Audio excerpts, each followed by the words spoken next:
രാഷ്ട്രീയ കേരളം ചങ്കിടിപ്പോടെയാണ് പാലക്കാടേക്ക് ഉറ്റുനോക്കുന്നത്. ഒരു ഉപതെരഞ്ഞെടുപ്പ് ഫലത്തിനപ്പുറം കേരള രാഷ്ട്രീയത്തിൽ തുടർചലനങ്ങൾ സൃഷ്ടിക്കുന്നതായിരിക്കും മണ്ഡലത്തിലെ ജനവിധി.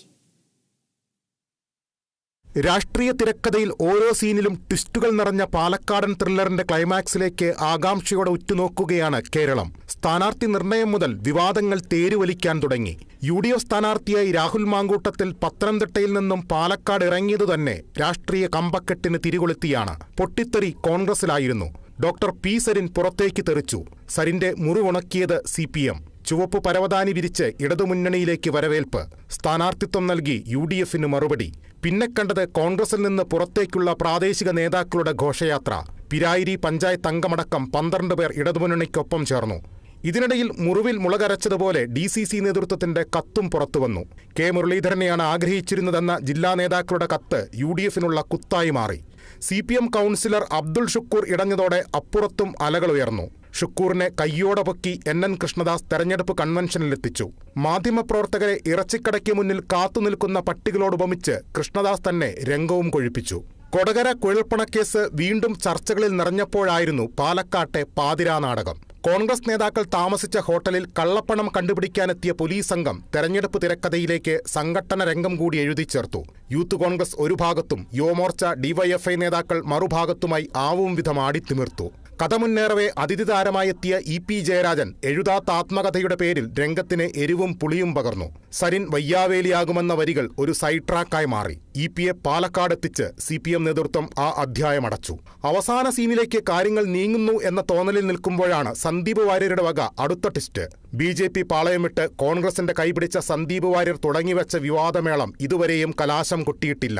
സന്ദീപ് വാര്യരുടെ പഴയ പ്രസ്താവനകൾ കുത്തിപ്പൊക്കി സുപ്രഭാതം, സിറാജ് ദിനപത്രങ്ങളിൽ LDF നൽകിയ പരസ്യം അടുത്ത പോരിനുള്ള ആയുധമായി.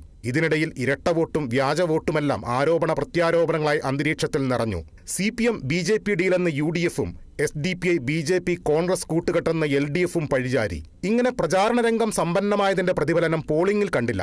ശതമാനം കഴിഞ്ഞ തവണത്തെ 75.83 നിന്നും 70.51 താണു.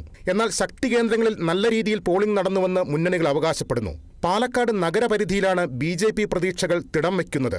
മൂത്താന്തറ, കറുകോടി, കോഴിപ്പറമ്പ്, വടക്കന്തറ തുടങ്ങിയ സ്വാധീന മേഖലകളിലെ ബൂത്തുകളിൽ പോളിംഗ് ശതമാനം 80 കടന്നതാണ് BJP ചൂണ്ടിക്കാണിക്കുന്നത്.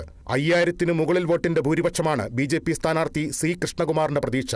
അതേസമയം BJPക്കുള്ളിലെ ഭിന്നത ചൂണ്ടിക്കാട്ടിയാണ് കോൺഗ്രസിന്റെ മറുപടി. നഗരപരിധിയിൽ BJP വോട്ട് കുറയുമെന്നും ശക്തി കേന്ദ്രമായ പിരായിരി പഞ്ചായത്തിൽ ആധിപത്യം നിലനിർത്തുമെന്നും UDF പറയുന്നു. കണ്ണാടി, മാത്തൂർ പഞ്ചായത്തുകളിൽ നിന്ന് കഴിഞ്ഞ തവണത്തേക്കാൾ വോട്ട് കൂടുതൽ കിട്ടുമെന്നും വിലയിരുത്തലുണ്ട്.